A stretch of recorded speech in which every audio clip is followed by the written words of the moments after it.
improving access to preventive, promotive, and restorative mental health services, specifically at community level, where services are typically they lack services for mental health. Yeah, so today we are here in a village in Mpirani in Magarini sub-county, where we're doing a mental health outreach clinic. So typically with Kilifi County, it's a vast county covering over 14,000 square kilometers.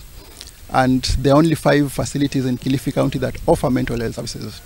So to bridge that gap, it's really important to have mental health outreach services closer to the community, where it's more easier for community members to be able to access the services because they have various disabilities, psychosocial, cognitive, intellectual, and so it's a bit expensive for some of their carers to afford taking to health centers.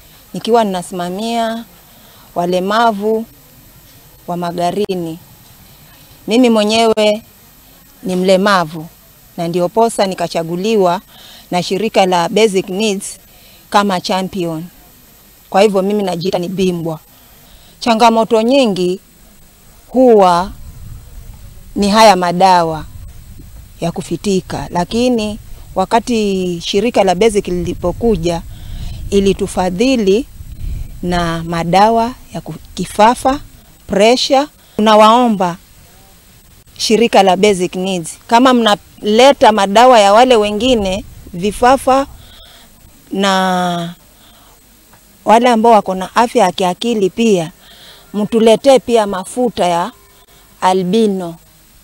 Tunawaomba sana, manake wengi wameharibika mili kwa sababu ya miali ya jua. Jua limekuwa lingi Magarini kiasi cha kuwa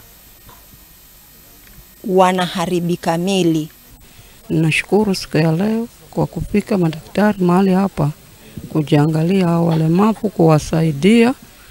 Wana wengine hawawezi, lakini nashukuru Mungu vile ambao madaktari wamefika mahali hapa kuangalia walemavu, waone kama watawasaidia vipi.